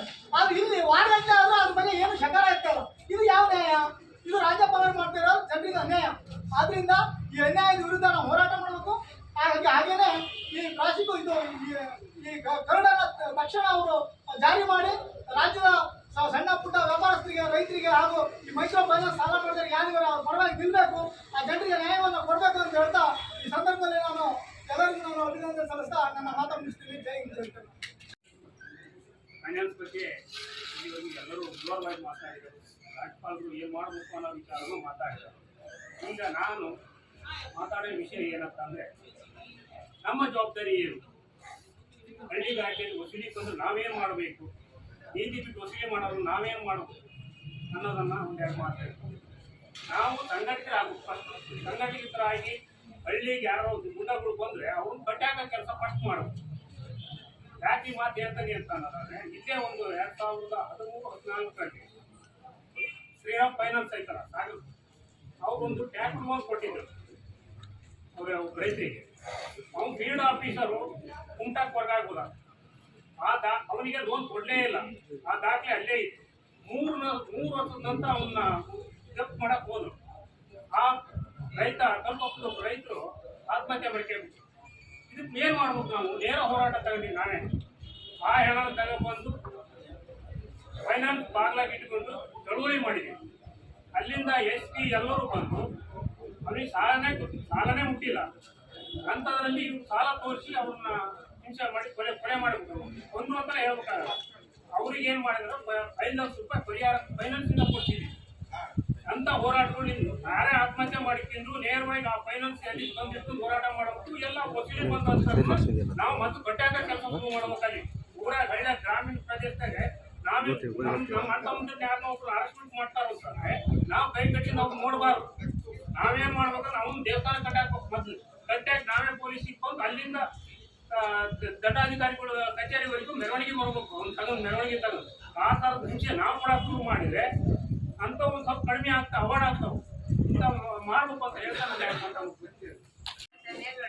ನಾನು ತಾಲೂಕು ಮಹಿಳಾ ಅಧ್ಯಕ್ಷರು, ಕರ್ನಾಟಕ ರಾಜ್ಯ ರೈತ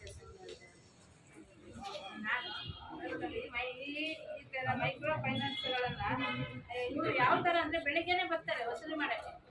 ವಸೂಲಿ ದುಡ್ಡು ಕೊಟ್ಟು ವಸೂಲಿ ಒಂದು ವಾರ ತಪ್ಪಲಿಲ್ಲ, ಏನೋ ಅನಿವಾರ್ಯ ಆಯ್ತು ಅಂದರೆ ಬೆಳಿಗ್ಗೆ 7 ಗಂಟೆ ಬಸ್ ತಂದಿರ್ತಾರೆ ಮನೆ ಮಗನಿಗೆ. ನಾನು ಹಿಂದೆ ನೋಡಿದ್ದೆ, ಈ ಕಂಪ್ನಿ ಕೊಡ್ತಿದ್ರು ರೈತರಿಗೆಲ್ಲ. ಕಂಪ್ನಿ ವ್ಯಾಪಾರಕ್ಕೆ ಕೊಡ್ತಿದ್ರು ಮಳೆಗಾಲದಾಗೆಲ್ಲ ಕಡೆನ. ಅವರು ಬೆಳಿಗ್ಗೆ 7 ಗಂಟೆಗೆ ಬಂದು ಮನೇಲಿ ಕುತ್ಕೊಂತಿದ್ರು. ಅವರಿಗೆ ತಿಂಡಿನೂ ಅಲ್ಲೇ ಕೊಡಬೇಕಿತ್ತು, ಅವರೇ ಕೊಡಬೇಕಿತ್ತು, ಊಟನೂ ಕೊಡಬೇಕಿತ್ತು. ಅವರು ಪ್ರತಿದಿನ ಬೆಳಿಗ್ಗೆ ಎದ್ರನ 7 ಗಂಟೆಗೆ ಬಂದು ಕುತ್ಕೊಂತಿದ್ರು, ಇಲ್ಲ ರಾತ್ರಿ ಬಂದು ಅವ್ರ ಮನೆಗೆ ಉಳಿತಿದ್ರು. ಅವೇ ಕಂಪ್ನಿ ಹಾರಿಸ್ಕೊಳ್ಳೋದು, ಅಲ್ಲೇ ಮಲ್ಕೊಳ್ಳೋದು, ಈ ಥರ ಮಾಡ್ತಾರೆ. ಈ ಮೈಕ್ರೋ ಫೈನಾನ್ಸ್ನವರು ಅದೇ ಥರ ಮಾಡ್ತಾ ಇದ್ದಾರೆ. ಇವರು ಸಾಲ ಕೊಟ್ಟಿದ್ದಾರೆ ಸರಿ. ಹಿಂದೆ 2001-2ರಲ್ಲಿ ಜೋಸೆಫ್ ಫಾದರ್ ಅಂತ ಇದ್ರು. ಅವರು ಸ್ತ್ರೀ ಶಕ್ತಿ ಸಂಘಗಳನ್ನ, ಮಹಿಳಾ ಸಂಘಗಳನ್ನ ಮಾಡಬೇಕು ಅನ್ನೋದನ್ನ ತಗೊಂಡ್ಬಂದು ಅವ್ರು ಏನು ಮಾಡಿದ್ರು ಅಂದರೆ, ಅವ್ರಿಗೆ ಹೈನುಗಾರಿಕೆ ಮಾಡೋದು ಹಚ್ಚಿದ್ರು ಮಹಿಳೆಯರಿಗೆ. ಆಕಳನ್ನು ಕೊಟ್ಟು ಅದು ಹೈನುಗಾರಿಕೆ ಮಾಡಿ ಅದರಿಂದ ಉತ್ಪತ್ತಿ ಮಾಡಿರ್ತಾರೆ. ಅದು ತಿಂಗಳ ಕಟ್ಟೋದಿರ್ತದೆ. ಅದು ನಾವು ಬ್ಯಾಂಕಿಗೆ ಕಟ್ಟಬೇಕಿತ್ತು. ಉಳಿತಾಯ ಆಗಿರೋ ಹಣನೂ ನಾವು ತಗೊಂಡು ಬ್ಯಾಂಕಿಗೆ ಕಟ್ಟಬೇಕಿತ್ತು. ನೀವು ಸಾಲ ತಗೊಂಡ್ರೆ ಬ್ಯಾಂಕಿಂದ ನಾವು ತಗೊಂಡಿದ್ರೆ ನಾವು ಬ್ಯಾಂಕಿಗೆ ವಾಪಸ್ ತಿನ್ಬೇಕು. ಇದು ಹಾಗಿಲ್ಲ ಇವ್ರದ್ದು ಮೈಕ್ರೋ ಫೈನಾನ್ಸ್. ಇವರೇ ಸಾಲ ತಗೊಳ್ಳೋರು, ಇವರೇ ಕಟ್ಸ್ಕೊಳ್ಳೋರು, ಉಳಿತಾಯನ ಇವರೇ ಇಟ್ಕೊಳ್ತಾರೆ. ಅದು ಮತ್ತೆ ಇನ್ಶೂರೆನ್ಸ್ ಅಂತ ಮಾಡಿದ್ದಾರೆ. ಇನ್ಶೂರೆನ್ಸ್ ಯಾಕಂದ್ರೆ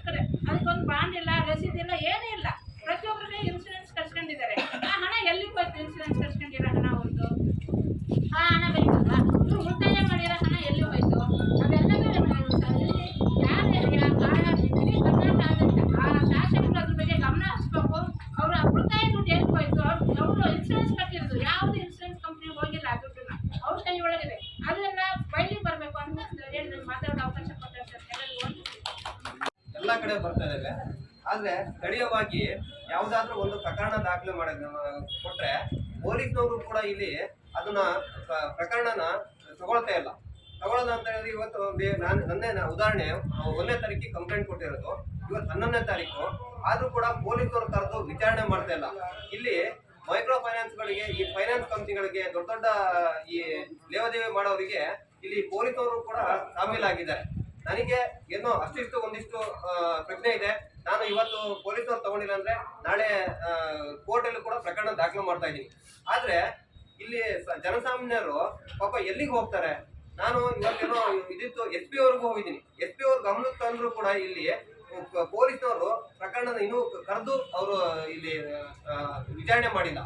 ಇಲ್ಲಿ ಒಂದು ಪೊಲೀಸ್ ವ್ಯವಸ್ಥೆ ಸರಿ ಆದ್ರೆ ಇಲ್ಲಿ ಎಲ್ಲಾ ವ್ಯವಸ್ಥೆಗಳು ಸರಿ ಆಗುತ್ತೆ. ಇವತ್ತು ರಾಜಕಾರಣರು ಒಂದು ಕಾರಣ ಕೊಟ್ಟಿದ್ದಾರೆ, RBI ಸಾಕಷ್ಟು ನಿಯಮಗಳಿದಾವೆ, ಆ ನಿಯಮಗಳನ್ನು ಅನುಸರಿಸಿದ್ರೆ ಸಾಕಷ್ಟು ಬದಲಾವಣೆಗಳಾಗ್ತವೆ ಅಂತ ಹೇಳಿ. ಇಲ್ಲಿ ಉದಾಹರಣೆ ನಾನೇ ಈಗ ಹೇಳಿದ್ನಲ್ಲ, ಒಂದು ಕೇಸ್ ಕೊಟ್ಟು 11 ದಿವಸ ಆದ್ರೂ ಕೂಡ CC ಕ್ಯಾಮ್ರಾಕ್ಕೆ ರೆಕಾರ್ಡ್ ಇದೆ. ಇದು ರೆಗ್ಯುಲರ್ ಆಗಿ ಅಮೌಂಟ್ ಕೊಡ್ತಾ ಇದ್ದೀನಿ, 5ನೇ ತಾರೀಕಿಗೆ ಅಮೌಂಟ್ ಅನ್ನು ಕಟ್ಟಬೇಕು, ಇವ್ರು 1ನೇ ತಾರೀಕಿಗೆ 4 ಜನರ ಎದುರುಗಡೆ ಬಂದು ನಿಮ್ಮ ಅಕೌಂಟ್ ಅಲ್ಲಿ ಹಣ ಇಡಬೇಕು ಅಂತ ಹೇಳಿ 4 ಜನರು ಎದುರುಗಡೆ ಬಂದು ಹೇಳೋಗ್ತಾನೆ. ಅವತ್ತು ಆ 4 ಜನರ ಎದುರುಗಡೆ ನನಗೆ ಬಿಸ್ನೆಸ್ ಕೂಡ ಲಾಸ್ ಆಗಿದೆ. ಈ ವಿಚಾರವಾಗಿ ಸಾಗರ ಪೊಲೀಸ್ ಸ್ಟೇಷನ್ ನಾನು ಪ್ರಕರಣ ಕೊಟ್ಟರೆ ಇದುವರೆಗೂ ವಿಚಾರಣೆ ಮಾಡಿಲ್ಲ. ಇಲ್ಲಿ ಮೊದಲು ನಮ್ಮ ಪೊಲೀಸ್ ವ್ಯವಸ್ಥೆ, ಸ್ಥಳೀಯವಾಗಿ ಪೊಲೀಸ್ ವ್ಯವಸ್ಥೆ ಸರಿಯಾಗಬೇಕು.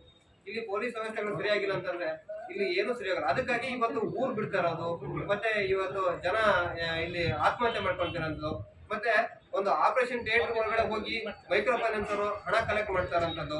ಮತ್ತೆ ಇತ್ತೀಚೆಗೆ ನಾವೊಂದು ಇಲ್ಲಿ ಫ್ರೀಡಂ ಪಾರ್ಕ್ ಅಲ್ಲಿ ಹೋರಾಟ ಮಾಡಿದಾಗ ಒಬ್ಬ ಯುವಕ ಹೇಳ್ತಾನೆ, 15 ವರ್ಷದ ಯುವಕ, ನನ್ನ ತಾಯಿ ಸಾಲ ಮಾಡಿದ್ರೆ, ಸಾಲ ಮಾಡಿ ಆದ್ಮೇಲೆ ಅವರಿಗೆ ಅನಾರೋಗ್ಯ ಕಾರಣದಿಂದ ಇವಾಗ ಸಾಲ ಕಟ್ಟಕ್ಕಾಗ್ತಿಲ್ಲ, ರಾತ್ರಿ 11 ಗಂಟೆ 10 ಗಂಟೆವರೆಗೂ ಕೂಡ ಮನೆ ಬಾಲಿಗೆ ಬರ್ತಾರೆ, ನಮಗೆ ದೊಡ್ಡ ಹಿಂಸೆ ಆಗಿದೆ, ನನಗೆ ಕಿಡ್ನಿ ಮಾರಿ ನಾನು ಸಾಲ ತೀರ್ಸ್ತೀನಿ, ಆ ಕಿಡ್ನಿ ಯಾರು ತಗೊಳ್ಳೋದು ಮುಂದೆ ಅಂದ್ರೆ ಅನುಕೂಲ ಆಗತ್ತೆ, ನಾನು ಕಿಡ್ನಿ ಮಾರಿ ನಾನು ಸಾಲ ತೀರ್ತೀನಿ ಅಂತೇಳಿ ಅಂತ ತುಂಬಿ ಸಭೆಯಲ್ಲಿ ಹೇಳ್ತಾರೆ. ಎಷ್ಟು ಅಮಾನ್ಯವಾಗಿ ನಡ್ಸ್ಕೊಳ್ತಾ ಇದಾರೆ ಅಂತೇಳಿ. ಇಲ್ಲಿ ಯಾಕೆ ಈ ರಾಜಕೀಯ ಪಕ್ಷಗಳು ಯಾಕೆ ಮುಂದಾಗಿ ಬರ್ತಾರೆ ಅಂತ ಗೊತ್ತಾಗ್ತಾ ಇಲ್ಲ. ಇತ್ತೀಚೆಗೆ ಒಂದು ನಾವು ಕೂಡ ಈಗ ಹಸುನ ಎಲ್ಲರೂ ಕೂಡ ನಾವು ದೇವರಂತ ಪೂಜಿಸ್ತೀವಿ, ಒಂದು ಹಸುನ ಕೆತ್ತಲು ಕೊಯ್ದ್ರು ಅಂತೇಳಿ ಇಡೀ ರಾಜ್ಯ ತುಂಬಾ ಪ್ರತಿಭಟನೆ ಮಾಡಿದ್ರು. ಸ್ವಾಮಿ, ಬಿಜೆಪಿ ಅವರು ಇವತ್ತು ಪ್ರತಿ ತಾಲೂಕಲ್ಲೂ ಕೂಡ ನೀವು ಪ್ರತಿಭಟನೆ ಮಾಡಿದ್ರಲ್ಲ, ಇಲ್ಲಿ ಜನ ಸಾಯ್ತಾ ಇದ್ದಾರೆ ಸ್ವಾಮಿ, ಆಪರೇಷನ್ ಥಿಯೇಟರ್ ಹೋಗ್ತಾ ಇದ್ದಾರೆ, ಕಿಡ್ನಿ ಕೂಡ ರೆಡಿ ಆಗಿದ್ದಾರೆ. ಇವಾಗ ಎಲ್ಲಿದ್ದಾವೆ ರಾಜಕೀಯ ಪಕ್ಷಗಳು? ಇವತ್ತು ಮಾತಾಡಬೇಕು ನೀವು. ಇವತ್ತು ದಿನ ಬೆಳಗಾದ್ರೆ ನಾನು ಕರೆಕ್ಟ್ ಆಗಿ ನೋಡಿದ್ದೀನಿ, ಜನವರಿ 11ನೇ ತಾರೀಕಿಂದ ಇಲ್ಲಿವರೆಗೂ ಪ್ರತಿದಿನ ಮೈಕ್ರೋ ಫೈನಾನ್ಸ್ ಮೇನ್ ಉಪಟದಲ್ಲಿ ಬರ್ತಾ ಇದೆ. ಇವಾಗ ಯಾರಿಗೂ ರಾಜಕೀಯ ಪಕ್ಷದವ್ರಿಗೆ ಕಣ್ಣಿ ಕಾಣ್ತಾ ಇಲ್ವಾ? ಯಾಕೆ ರಾಜಕೀಯ ಪಕ್ಷದವ್ರು ಯಾರು ಪೇಪರ್ಗಳು ನೋಡ್ತಾ ಇಲ್ವಾ? ಯಾಕೆ ಟಿವಿಗಳು ನೋಡ್ತಾ ಇಲ್ವಾ? ಜನಸಾಮಾನ್ಯರದ ಗೋಳುಗಿಲ್ಲಿ ಗೊತ್ತಾಗ್ತಾ ಇಲ್ವಾ? ಒಂದು ಪ್ರಾಣಿಗೆ ಬೆಲೆ ಕೊಟ್ಬಿಟ್ಟು ನೀವು ಇದನ್ನ ಪ್ರತಿಭಟನೆ ಮಾಡಿದ್ರಿ, ನಾವು ಕೂಡ ಪ್ರಾಣಿ ಬೆಲೆ ಕೊಡ್ತೀವಿ, ದೇವ್ರು ಅಂತ ಅನ್ಕೊಂತೀವಿ. ಇಲ್ಲಿ ಮನುಷ್ಯರು ಜೀವ ಹೋಗ್ತಾ ಇದೆಯಲ್ಲ, ಇವಾಗ ಎಲ್ಲಿದ್ದೀರಾ ರಾಜಕೀಯ ಪಕ್ಷಗಳು? ಎಲ್ಲಿದ್ದೀರಾ ನೀವು? ನಿಜವಾಗ್ಲೂ ಸ್ಥಳೀಯ ಆಡಳಿತ ಎಲ್ಲಿದೆ? ಸ್ಥಳೀಯ ಆಡಳಿತ ಎಲ್ಲಿದೆ? ಈಗ ನನ್ನ ಮನಸ್ಥಿತಿ ಸರಿ ಇತ್ತು, ನಾನು ಆತ್ಮಹತ್ಯೆ ಮಾಡ್ಕೊಂಡಿಲ್ಲ. ಇವತ್ತು ಇದೇ ತರ ಘಟನೆಗಳು ಯಾರಿಗಾದ್ರೂ ಬೇರೆಯವ್ರಿಗಾಗಿದ್ರೆ ನಾನು ಪೊಲೀಸರ ಹತ್ರ ಹೋದ್ರೆ ನನಗೂ ಅಲ್ಲೂ ನ್ಯಾಯ ಸಿಕ್ಕಿಲ್ಲ ಅಂತೇಳಿ ಸತ್ತೋಗ್ತಿದ್ರು. ಇತ್ತೀಚೆಗೆ ಕಲ್ಮನೆ ಗ್ರಾಮ ಪಂಚಾಯತಿಯಲ್ಲಿ ಒಬ್ಬ ಯುವಕ ಸತ್ತೋದ. ಆ ಯುವಕ ಸತ್ತೋದಾದ್ಮೇಲೆ ಅವ್ರ ಸಂಬಂಧಿಕರು ಕೂಡ ಸಾಕಷ್ಟು ಫೈನಾನ್ಸ್ ಕಂಪ್ನಿಗಳ ಹೆಸರು ಹೇಳಿದ್ರು. ಎಲ್ಲಿ ಕಾನೂನು ಕ್ರಮ ತಗೊಂಡಿದ್ರು ನೀವು? ಆ ಯುವಕ ಸತ್ತೋದ, ಅವನಿಗೆ 7-8 ಬ್ಯಾಂಕಲ್ಲಿ ಲೋನ್ ಕೊಟ್ಟಿದ್ರು, ಅದ್ರ ಬಗ್ಗೆ ಏನೂ ಕ್ರಮ ತಗೊಂಡಿಲ್ಲ. ನಿಜವಾಗ್ಲೂ ಇಲ್ಲಿ ರಾಜಕೀಯದ್ರು ಓಟ್ಗಳನ್ನು ಕೇಳಕ್ ಬರ್ತಾರೆ, ನಮಗೆ ರೈತರು ಬೆನ್ನೆಲುಬು ಅಂತಾರೆ, ಕೂಲಿ ಕಾರ್ಮಿಕರು ನಮ್ಗೆ ಬೆನ್ನೆಲುಬು ಅಂತಾರೆ. ಅದು ಬರೀ ಚುನಾವಣೆಗೆ ಮಾತ್ರ ಸೀಮಿತ ಆಗಿದೆ ಬಿಟ್ರೆ ಇಲ್ಲಿ ಜನಸಾಮಾನ್ಯರನ್ನ ಇಲ್ಲಿ ಯಾರು ಕಷ್ಟಗಳನ್ನು ಕೇಳೋಕ್ಕೆ ರಾಜಕೀಯ ಪಕ್ಷಗಳು ಯಾರೂ ಇಲ್ಲ. ಹಾಗಾಗಿ ದಯವಿಟ್ಟು ಜನಸಾಮಾನ್ಯರು ಎಲ್ಲರೂ ಕೂಡ ಸಂಘಟಿತರಾಗಿ ಇಂಥ ಕೆಟ್ಟ ಪರಿಸ್ಥಿತಿಯನ್ನ ಓಡಿಸೋದಕ್ಕಾಗಿ ಜನಸಾಮಾನ್ಯರು ಸಪೋರ್ಟ್ ಮಾಡ್ಬೇಕು ಅಂತ ಹೇಳಿ ನಾನು ಇಲ್ಲಿ ಮಾತಾಡ್ಲಿಕ್ಕೆ ಅವಕಾಶ ಮಾಡಿಕೊಟ್ಟಂತ ಎಲ್ಲರಿಗೂ ಕೂಡ ಹೊಂದಿಸ್ತಾ ಧನ್ಯವಾದಗಳನ್ನು ಅರ್ಪಿಸ್ತಾ ಇದ್ದೀನಿ. Go back, go back. Go back, go back. Micro finance ಅವರ ಕಿರುಕುಳ ನಿಲ್ಲಲಿ, ನಿಲ್ಲಲಿ. ಮೈಕ್ರೋ ಫೈನಾನ್ಸ್ ಅವರ ಕಿರುಕುಳ ನಿಲ್ಲಲಿ. ಮೈಕ್ರೋ ಫೈನಾನ್ಸ್ ಕಿರುಕುಳ ಸುಗ್ರೀವಾಜ್ಞೆಗೆ ಅಂಕಿತ ಹಾಕಲೇಬೇಕು, ಹಾಕಲೇಬೇಕು. ಸುಗ್ರೀವಾಜ್ಞೆಗೆ ಅಂಕಿತ ಹಾಕಲೇಬೇಕು, ಹಾಕಲೇಬೇಕು. ಕರ್ನಾಟಕ ರಾಜ್ಯ ರೈತ ಸಂಘ ಮತ್ತು ಪ್ರಗತಿಪರ ಸಂಘಗಳ ಒಕ್ಕೂಟದ ಹೋರಾಟಕ್ಕೆ, ಕರ್ನಾಟಕ ರಾಜ್ಯ ರೈತ ಸಂಘ ಮತ್ತು ಪ್ರಗತಿಪರ ಸಂಘಟನೆಗಳ ಒಕ್ಕೂಟದ ಹೋರಾಟಕ್ಕೆ ಇನ್ಕ್ವಿಲಾಬ್ ಜಿಂದಾಬಾದ್, ಇನ್ಕ್ವಿಲಾಬ್ ಜಿಂದಾಬಾದ್, ಇನ್ಕ್ವಿಲಾಬ್ ಜಿಂದಾಬಾದ್. Go back, go back. Go back, go back.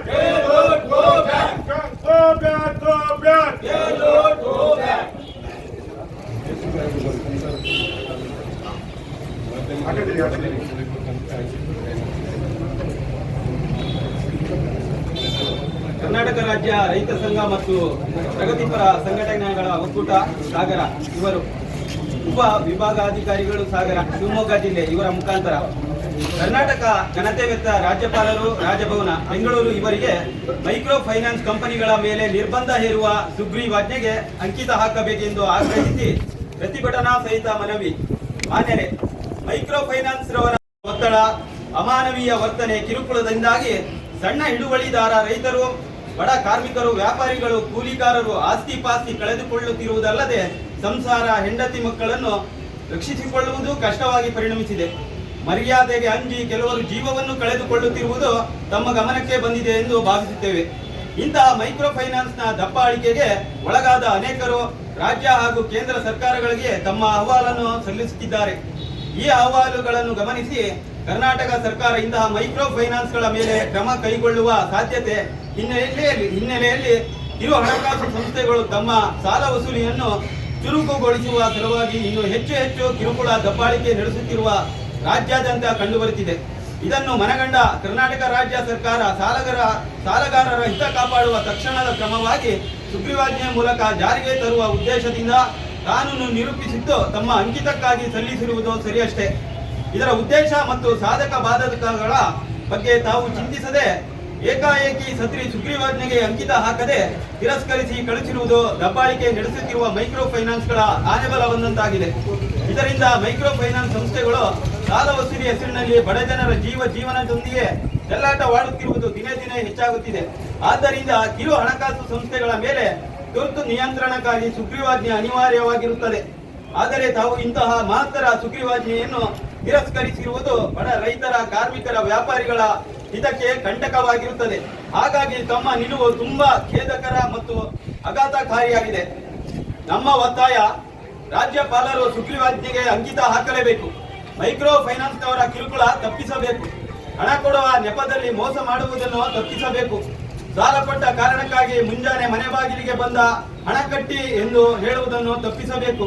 ಕಾರಣವಿಲ್ಲದೆ ಸಾಲ ಕೊಟ್ಟಿದ್ದಕ್ಕಾಗಿ ಮನೆ ಬಾಗಿಲಿಗೆ ನೋಟಿಸ್ ಹಚ್ಚುವುದನ್ನು ನಿಲ್ಲಿಸಬೇಕು. ಸಾಲ ಕೊಟ್ಟವನು ಅನುಮತಿ ಇಲ್ಲದೆ ನಮ್ಮ ಮನೆಗೆ, ಕೇರಿಗೆ, ಹಳ್ಳಿಗೆ ಬರಕೂಡದು. ಮೈಕ್ರೋ ಫೈನಾನ್ಸ್ಗಳನ್ನು ಸಿವಿಲ್ ರಿಪೋರ್ಟ್ನಿಂದ ತೆಗೆದು ಹಾಕಬೇಕು. ಅಧಿಕ ಬಡ್ಡಿ ವಿಧಿಸುವುದನ್ನು ತಡೆಗಟ್ಟಬೇಕು. ಕೆಲವು ಮೈಕ್ರೋ ಫೈನಾನ್ಸ್ ಸಿಬ್ಬಂದಿಗಳು ತಮ್ಮ ಗುರಿ ಸಾಧನೆಗಾಗಿ ದಾಖಲಾತಿಗಳನ್ನು ತಿದ್ದುಪಡಿ ಮಾಡಿ ಸಾಲ ಕೊಟ್ಟಿರುತ್ತಾರೆ. ಅವುಗಳನ್ನು ಪರಿಶೀಲಿಸಿ ಕಾನೂನು ಕ್ರಮ ಕೈಗೊಳ್ಳಬೇಕು. ತಮ್ಮ ಈ ನಡೆಯನ್ನು ನಾವೆಲ್ಲರೂ ಒಕ್ಕೂರಿನಿಂದ ವಿರೋಧಿಸುತ್ತಿದ್ದೇವೆ. ಕಾರಣ, ತಾವು ಈ ಬಗ್ಗೆ ತುರ್ತು ಗಮನ ಹರಿಸಿ ಸರ್ಕಾರ ಪುನಃ ಮಂಡಿಸುತ್ತಿರುವ ಸುಗ್ರೀವಾಜ್ಞೆಯ ಮೂಲಕ ತಲೆ ಬಯಸುತ್ತಿರುವ ಕಾನೂನಿಗೆ ತಾವು ಅಂಕಿತ ಹಾಕಿ ತಕ್ಷಣದಿಂದ ಕಿರು ಹಣಕಾಸು ಸಂಸ್ಥೆಗಳ ಮೇಲೆ ಸರ್ಕಾರ ನಿಯಂತ್ರಣ ಸಾಧಿಸಲು ಅನುಕೂಲ ಮಾಡಿಕೊಡಬೇಕಾಗಿ ಈ ಮೂಲಕ ತಮ್ಮನ್ನು ಆಗ್ರಹಿಸುತ್ತಿದ್ದೇವೆ. ಕರ್ನಾಟಕ ರಾಜ್ಯ ರೈತ ಸಂಘದ ಹೋರಾಟಕ್ಕೆ, ಪ್ರಗತಿಪರ ಸಂಘಟನೆಗಳ ಒಕ್ಕೂಟಕ್ಕೆ, ಮೈಕ್ರೋ ಫೈನಾನ್ಸ್ಗಳ ಕಿರುಕುಳಕ್ಕೆ